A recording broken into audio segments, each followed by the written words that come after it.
بسم اللہ الرحمن الرحیم۔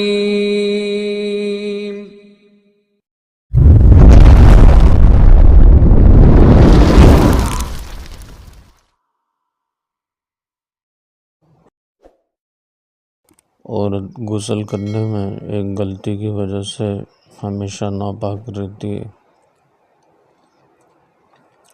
اسلام میں طہارت اور پاکیزگی کو بہت اہمیت دی گئی ہے اور اس میں غسل جنابت کا ایک خاص مقام ہے۔ جنابت اس حالت کو کہتے ہیں جو مرد یا عورت پر جنسی تعلق، احتلام یا حیض اور نفاس کے بعد طاری ہوتی ہے، اور اس حالت میں جسم ناپاک ہو جاتا ہے۔ اس ناپاکی سے پاک ہونے کے لیے اسلام میں غسل جنابت کا حکم دیا گیا ہے۔ غسل جنابت کا مقصد نہ صرف جسمانی صفائی ہے بلکہ روحانی پاکیزگی بھی ہے۔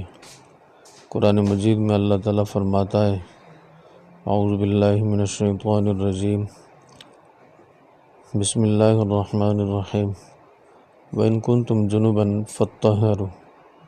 ترجمہ: اگر تم حالت جنابت میں ہو تو اچھی طرح غسل کر لو۔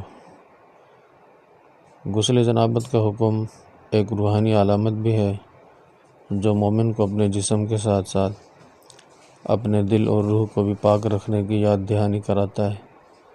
یہ اسلام کی اس جامع تعلیم کا حصہ ہے جو ظاہری اور باطنی پاکیزگی پر زور دیتی ہے۔ غسل جنابت اسلامی احکامات میں سے ایک اہم عبادت ہے جس کے ذریعے انسان ناپاکی سے پاک ہو کر اللہ کے قریب ہوتا ہے اور عبادات کے لیے تیار ہوتا ہے۔ عورت کے غسل میں ناپاک رہنے کا خدشہ اس وقت ہوتا ہے جب غسل کے فرائض مکمل طور پر ادا نہ کیے جائیں۔ غسل کے 3 بنیادی فرائض ہیں: کلی کرنا، ناک میں پانی ڈالنا، پورے جسم پر پانی بہانا۔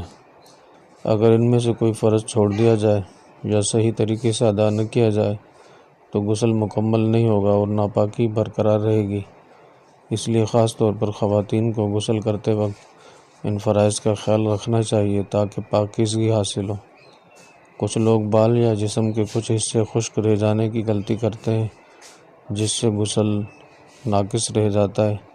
ہر جگہ پر پانی پہنچانا ضروری ہے ورنہ غسل کا فریضہ پورا نہیں ہوتا۔ عورت کے ناپاک رہنے کی چند اور عام غلطیاں ہیں۔ بالوں کی جڑوں تک پانی نہ پہنچانا، یہ بھی ایک غلطی ہے۔ غسل کے دوران خواتین کو پورے بال اور جڑوں تک پانی پہنچانا ضروری ہے۔ اگر بالوں کو اچھی طرح بھگویا نہ جائے تو غسل ناقص ہو جائے گا اور پاکیزگی حاصل نہیں ہوگی۔ نیل پالش یا کوئی ہائل وغیرہ: اگر ناخنوں پر نیل پالش یا کوئی ایسی چیز لگی ہو جو پانی کو پہنچنے سے روکے تو غسل مکمل نہیں ہوتا۔ پانی کا پورے جسم پر پہنچنا ضروری ہے، اس لیے نیل پالش یا کسی بھی طرح کی رکاوٹ کو پہلے ہٹانا چاہیے۔ جسم کے چھپے ہوئے حصوں تک پانی نہ پہنچانا: بعض اوقات جسم کے کچھ حصے جیسے کان کے پیچھے، بغلوں اور ناف کے ارد گرد پانی پہنچانے میں غفلت ہوتی ہے۔ غسل میں یہ بھی ضروری ہے کہ جسم کے ہر حصے پر پانی پہنچایا جائے۔ غسل کے فرائض میں کمی: جیسا کہ پہلے ذکر کیا گیا ہے کہ کلی کرنا اور ناک میں پانی ڈالنا فرض ہے۔ اگر ان میں سے کوئی عمل چھوڑ دیا جائے تو غسل درست نہیں ہوگا۔ اگر حالت جنابت جیسے حیض، نفاس یا جنسی تعلق کے بعد میں بغیر غسل کی نماز پڑھی جائے یا کوئی اور عبادت کی جائے تو یہ ناپاکی کی حالت میں عبادت کرنے کے مترادف ہوگا۔ ان غلطیوں سے بچنے کے لیے احتیاط ضروری ہے تاکہ پاکیزگی صحیح طریقے سے حاصل ہو۔